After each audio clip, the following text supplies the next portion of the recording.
తత్తు పాండిత్యం శాస్త్రైరేవోపదిశ్యతే. మగాడు పండితులు కావాలంటే 100 శాస్త్రాలు చదవాలి. కానీ స్త్రీల అదృష్టం ఏమిటంటే ఏమీ చదవకుండా బ్రహ్మదేవుడు వాళ్ళకి పుట్టుకతోనే బ్రహ్మాండమైన తెలివితేటలన్నీ ఇచ్చేశాడు. బ్రహ్మాండమైన తెలివితేటలు స్త్రీలకు సహజంగా పుట్టుకతో ఉంటాయమ్మా. ఎందుకంటే ప్రసవం భరించాలి, భయంకరమైన బాధ అది. అనుభవించిన వాళ్ళకి తెలుస్తుంది, మాకేం తెలుస్తుంది. ప్రసవం భరించాలి, రక్తస్రావం అయిపోతుంది, పిల్ల పుడుతుంది, తల్లి చచ్చిపోయే పరిస్థితులు చాలా ఉండేవి పూర్వం. అవి తట్టుకున్నారు వాళ్ళు. అంతకంటే కష్టమే ఉండదండి అనుకుంటారు. ప్రసవం తట్టుకోవడం కష్టం. నా తల్లి 9 ప్రసవాలు భరించిందమ్మా, 9వ పిండం నేను బయటపడి ఇంతవాడిని అయ్యా. మరి 8 దగ్గర వాళ్ళు ఆపేసినా నేను వచ్చేవాడిని గదిలో.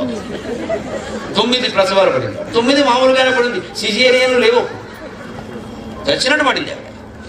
కానీ అంతటి కష్టం తట్టుకుంది కాబట్టి మేము పెట్టిన బాధలో తట్టుకుంది ఆవిడ.